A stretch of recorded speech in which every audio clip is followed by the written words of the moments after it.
Hey, I'm here to do a review on the JR608, which I'm pretty sure there's only one of right now.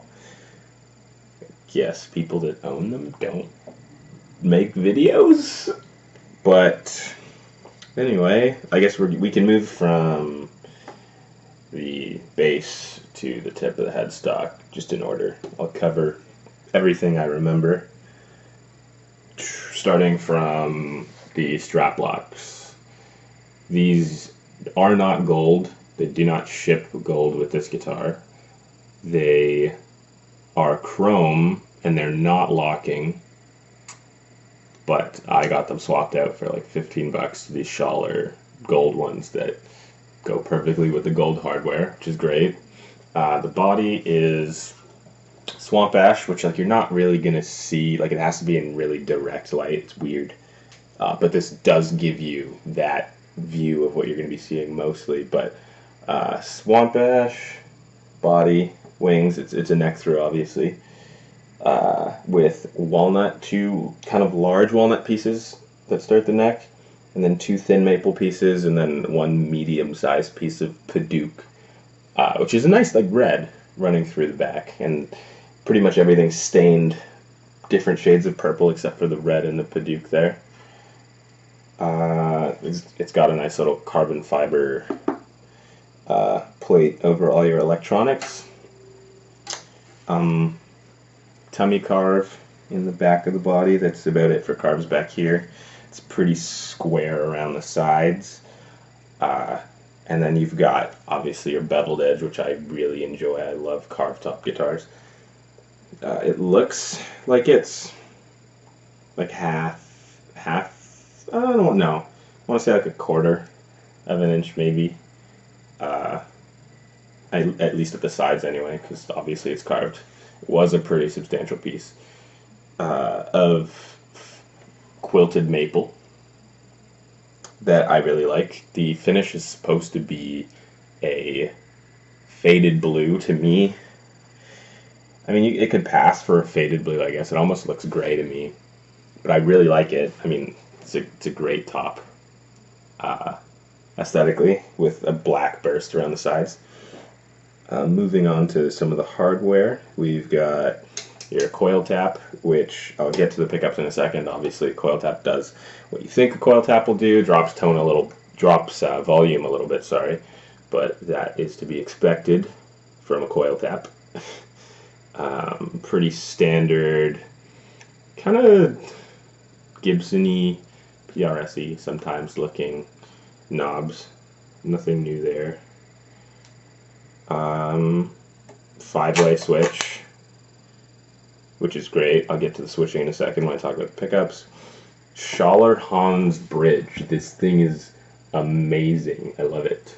I love it so much. If you just take a look at it from the side here, it's almost like the strings meld with the bridge. It's just one piece, which is amazing for, your palm rests on it. You got a palm, you just slide over. There's nothing to grab your hand. It's the most comfortable bridge I've ever played in my life. Easy to even see what things do. Like you've got your screws here for adjusting individual string height for your radius, and then you've got the back here for adjusting your intonation for each string, and that's all like spring loaded here. And I love the gold and black. It looks amazing. I wish the pickups had like little gold screws. That'd be amazing. Pickups. The DiMarzio Eclipse 8 Javier Reyes signature model pickups. I'm going back a little bit. I like them a lot. They are great for clean stuff. And they do high gain pretty well. I mean, you have to if you're playing Animals as Leaders, because Animals as Leaders uses every single tone available to man. I'll start from the neck pickup. Neck is great, warm, fat. The guitar itself has a lot of sustain, so that helps. Rounds out your leads very nicely. which is obviously position 1. Position 2, I don't ever use because it sounds the exact same. To me, anyway, I haven't directly compared. It sounds pretty much the same as position 4, I guess this is position 5. This is position 4. Sounds exactly the same as position 2, which everybody knows is the thump position. We've all heard Javier thump. Sounds great for that. Love that. Position 3, I don't really ever use the middle position unless I'm playing clean stuff live and I need a boost because I don't have pedals. Well, I do. I have a precision drive now, but I don't really play with pedals. So that's a nice little boost if I need to cut through. Position 2 we talked about. Position 1, everything else is nice and pristine sounding, and then you get to the bridge pickup. As soon as you hit that last position, it is immediate drive. Like if you're on a pristine clean tone and you swap to the bridge pickup, it sounds like a slightly driven crunch tone, which is great because it's a very unique sound to this guitar, I find. And it has its uses. Like you have a lot of tonal options, and then obviously with the coil tap, does what you expect it to do. It only affects positions 1, 3, and 5.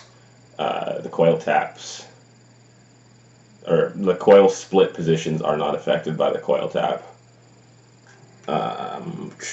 Volume knob, tone knob. What else? We've got, oh, I didn't mention, you have this like cream binding around the entire body, and the headstock too there, which is nice. This nice maple top. You do get these proprietary, they're not Lumenlay, but they're like they're, I guess, ESP/LTD's proprietary version of a Lumenlay side dot, and they do what Lumenlays do very well. I mean, essentially, I guess to me they would be the exact same thing. I thought they were actually Lumenlays, but for some reason they're mentioned nowhere on any spec sheet ever relating to this guitar. I don't know why that is, but I noticed them on a whim, actually. The neck, we've already talked about the construction of it. The shape is a thin U. It is glossed, so for people that don't like gloss necks, you might want to lightly sand that. I've left it be. Maybe I'll do that in the future. But the body is all glossed, gloss finish everywhere. The neck is glossed. It can get a bit sticky at times, which everybody knows. The neck is a thin U. It's thinner than I expected it to be. Before I bought this guitar, I had heard people commenting on how the neck was thicker than the Ibanez's, which people liked because the thinness of the Ibanez necks would make some people's hands cramp. But this is still thinner than I expected it to be when it came in the mail, because downside to buying such a specific guitar is that your local shop probably doesn't carry it. And I actually tried to buy it local, and the guitar shop slacked really hard and never got back to me about an order like a month later.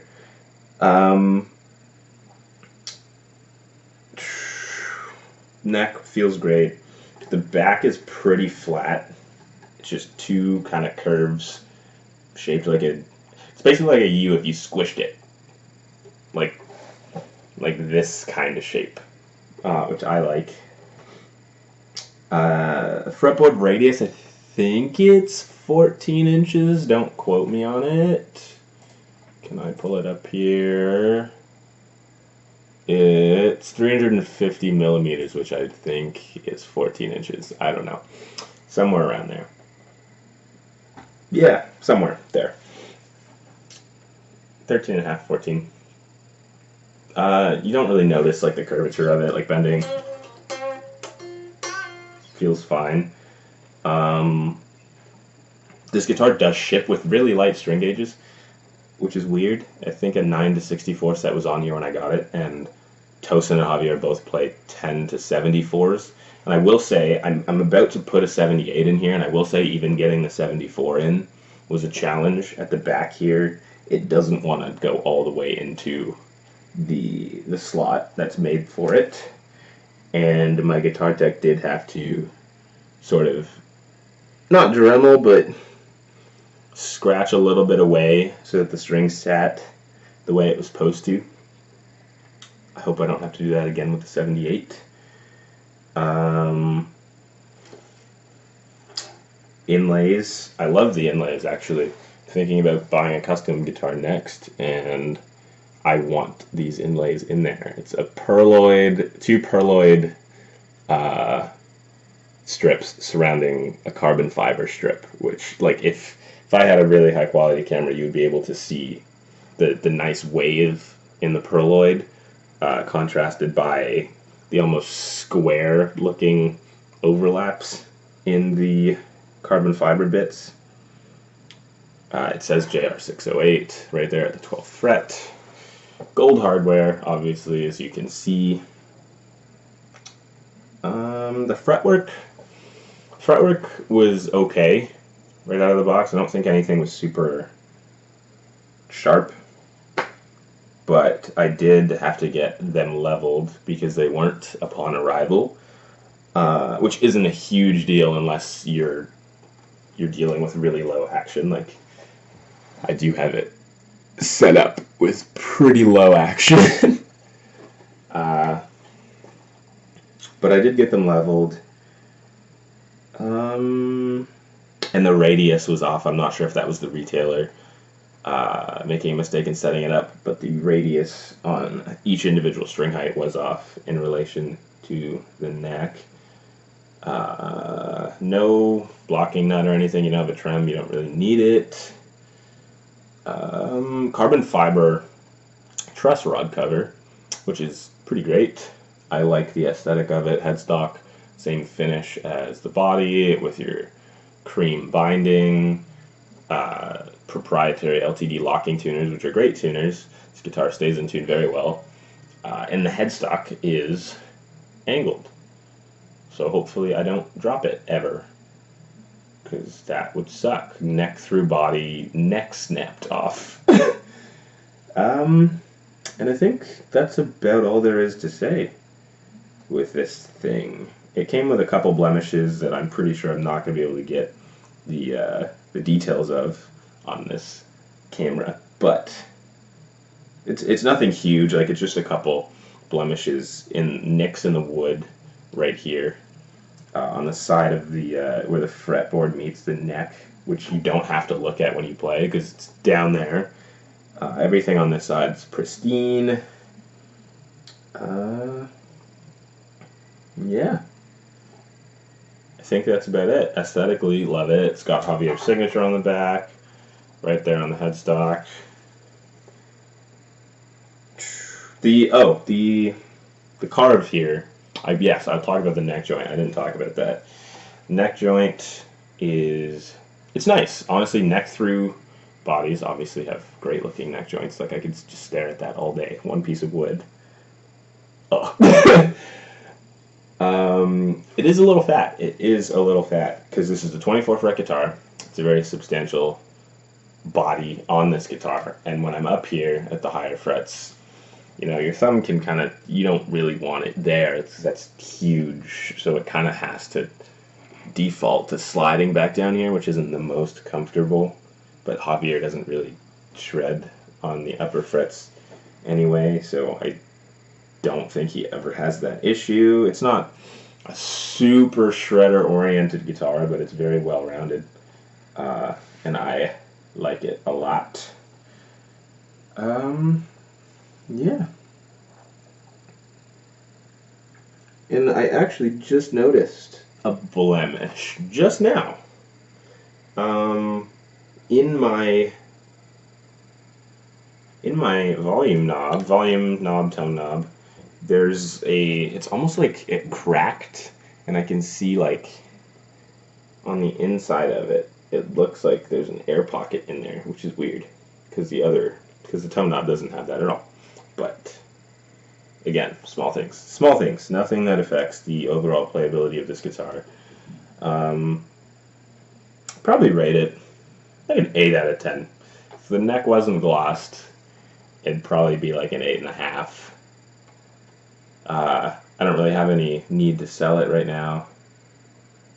I'm probably going to own it for a long time, unless something new blows it out of the water. But it's kind of hard to do for a guitar that was designed to do what this does.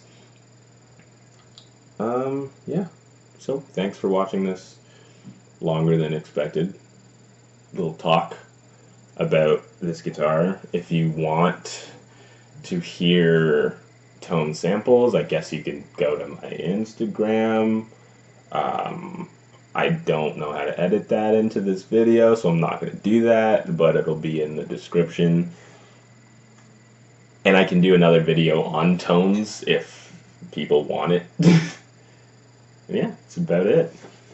The JR608. There is a JR208. Last note, it does come with proprietary hardware, and I don't believe it has his signature pickups in it either. Correct me if I'm wrong, but I don't think it has these. It also doesn't have Schaller-Hans bridge. The tone knobs might be the same. I don't know if they are. I think it's more of a chrome feel than the gold aesthetic. I don't know what the back of the body looks like, but it's probably painted black. You don't, just premium things that you don't get. I'm assuming the neck's glossed on that one too. But I mean, Javier's owned it and he's played it. I've never seen him play it live because there's this beauty out there. Like, look at that top. But yeah, I mean, great buy, because this costs as much as the TAM 10, which everyone knows is Tosin Abasi's cheaper signature model. The TAM 100, which is now discontinued, cost, I think, $6,400 Canadian, or somewhere in that range, or maybe that was US I saw, I'm not sure. But it's a ridiculous amount of money for that guitar. Whereas this sits at the same price point, $14.99 US, which is in line with the TAM 10, and to me this looks so much better than the TAM 10. I thought that I would buy a TAM 10, and I'm very happy I went with this, to be honest. The ebony fretboard, which I don't think I mentioned, is ebony, and it is very sleek looking, it's cohesive, there's such a tight grain, like you don't feel it at all, and I much prefer that to rosewood. And yeah, for the same price point, you're getting, to me, a much better looking guitar. Less shredder oriented, and you don't get, 3 pickups or whatever. But if you want to do some drilling, go for it. Yeah, that's about it. Thanks for watching, everyone.